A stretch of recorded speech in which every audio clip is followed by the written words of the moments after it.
Hello and welcome to the behind-the-scenes cut of the Quest for Knighthood series in Skyrim.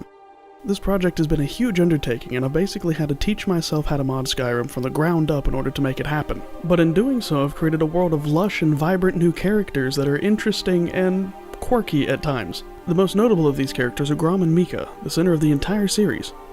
Grom himself really doesn't have much in the way of backstory. There's very little I've actually created for it because it's just me as the player, playing a guy who you never really get to know about. That being said, from a young age he'd always wanted to be a knight, which is the drive behind the entire series is, I'm gonna be a knight. And that's kind of the mentality of the character I put on whenever I played him. In fact, I more or less played this character as the world's loneliest D&D campaign, because it was me walking around in a fantasy world, alone, with a quote-unquote other person, acting like a big kind of goofy orc with a dumb haircut. And because of this, Grom really doesn't have anything in the way of concept art or really anything that I can show for creation other than just his hairdo, because most of it was just me acting. Mika, on the other hand, is a far more interesting character who actually does have a backstory that doesn't necessarily fit into Skyrim as well. So, let's go over what it took to make Mika not only what she was, but who she was.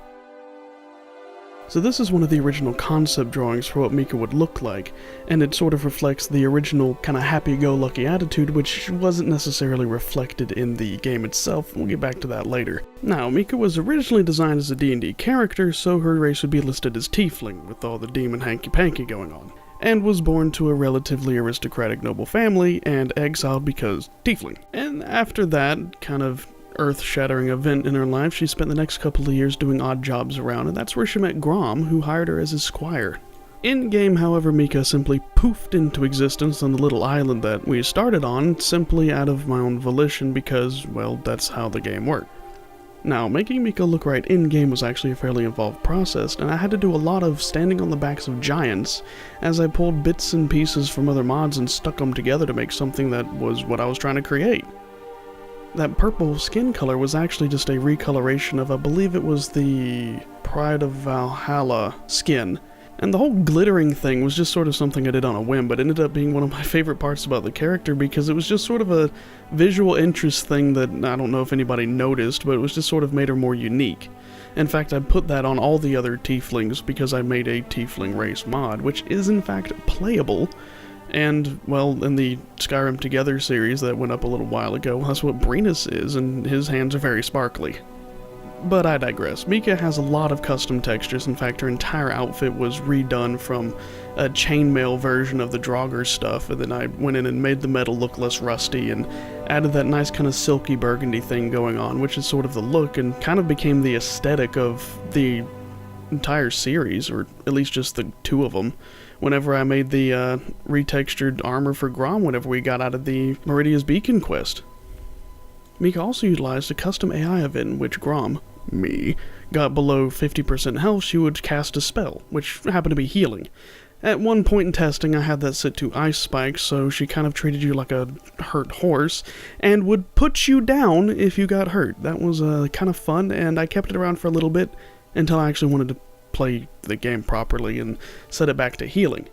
It turned out to be like not as OP as I thought it was because half the time she just didn't use it or ran away, which had hilarious results at times. Now, speaking of putting you down, I should probably mention the third major character in this series, Avriss. She is obnoxious, brutish, and really doesn't have any explanation as to why we know her or why she wants us dead, because she doesn't necessarily know that we're trying to stop her or why, and we don't either. It's just sort of a name and something to go after other than the standard Skyrim story. Because that's kind of the point here, is I wanted to play something different that sort of aligns its way with it. So my solution to that was to have it so that the dragons are brought back by Avriss, who wants infinite power and is trying to control Alduin and bend him to her will, and we can see how well that went. We initially try to go and find her with the intent of asking her how to put him back, or just talking about it, but she has other plans because she thinks we're there to just kill her, and tries to kill us back, and if, well, there's no talking to that, you just get put on the ground. Several times. Character-wise, she is technically just an orc who's been painted red, but I was trying to go for something like an Oni. Something a little bit more like demonic, but off the wall enough that it would be kind of unique in the setting. I tried around with a bunch of different things to get the horns right. I was going for something small, and while in the image I have up here is not suggesting that, the bigger part of them actually don't show up in the game itself because they're textured too clear. I have no idea why Creation Kit is having the texture show up, because the Creation Kit is, to be honest, a big pile of garbage, which is why I have to open Mika's head up beforehand and have it ready to save later, which is why her face doesn't show up in the other image I have. But that's a story for a different time. Everybody knows the problems with the Creation Kit. And these problems are also why the Ghost Avriss character doesn't speak and Bean don't speak with words, because there's no way to get a lip sync file in there anymore, because from everything I've heard, Bethesda lost the license on the phonics program and it's just not a part of the thing anymore. So I can add dialogue and you can read it, and sometimes it skips over it and I have to just say it because I know what the dialogue was. Whoops, there's the fourth wall, but I gathered everybody knows that there's not a character in Skyrim called Bean who doesn't say anything whenever you talk to him, but just emotes into your mind. But back to the point, Avriss. Big, badass character who's just supposed to be a good, hard-to-fight boss. And in testing, because yes, I tested to make sure that she wasn't too easy or too difficult, I had to turn off the ability to use the really overpowered fire attached to Dawnbreaker. I was also trying to get suplexed, so I set her to only punch things and use the big claws, because they actually kind of looked like the gauntlets that you usually see on Oni characters anyway, so I mean, why not have some nice punchy action? And in order to make her use those, I had to put the ebony war axe in the inventory, but turn it to 0 so that she'd actually use them. Interesting thing going on, but it's, you know, what you have to do in order to abuse the system to make a character work. She also had like a notebook kind of explaining exactly how everything happened. You could have read it in the thing. I didn't feel like reading it all by hand because it was fairly involved.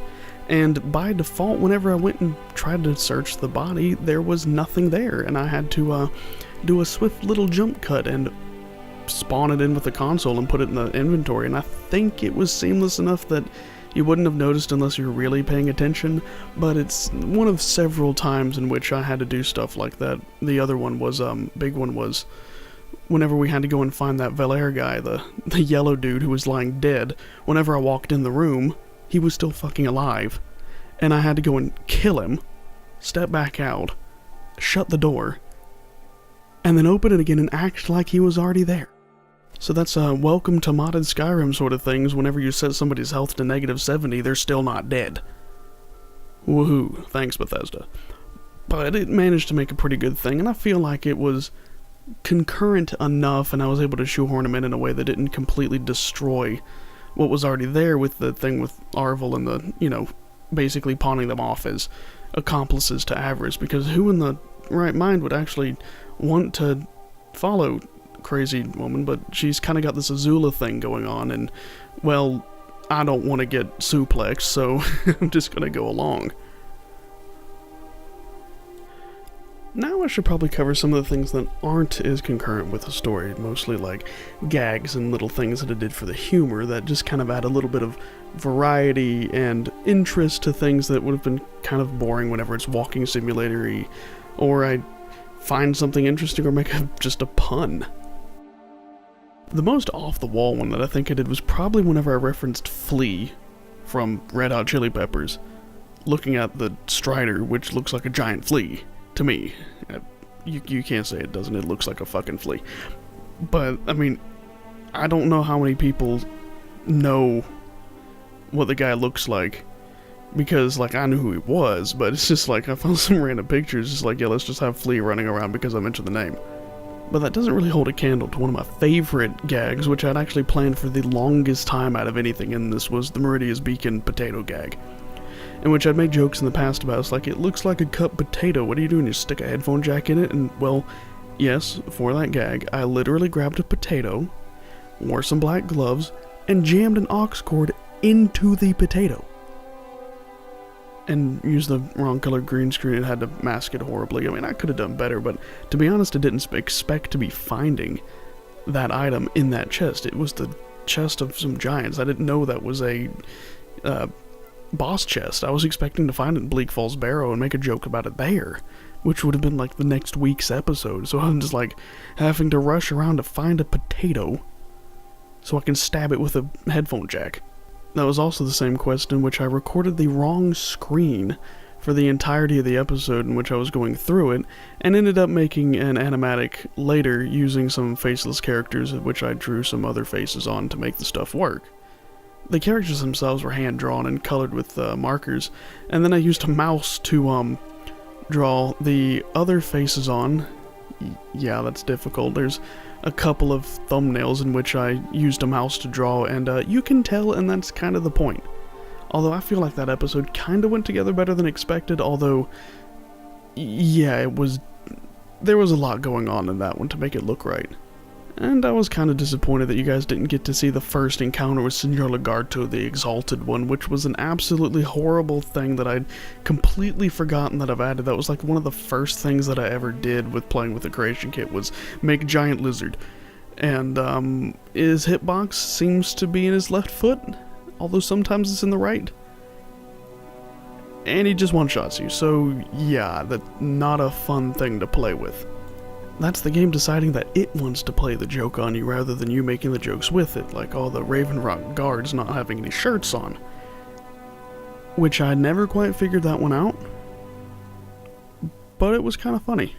There's a couple of other kind of dumb things that happened here and there, most notably the one where Mika got lost for like an hour and I had to go and track her down, but she just appeared and everything worked fine after that, and we just avoided the Ash Boys until it was time to actually go to where the game is supposed to be played.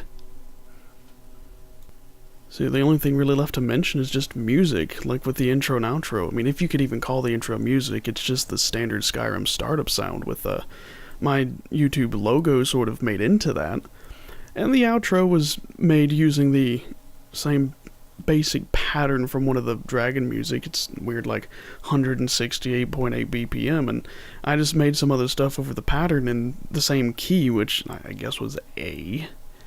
And use that as the outro, which was actually just pulled directly from the orchestral segment of the Avriss fight music.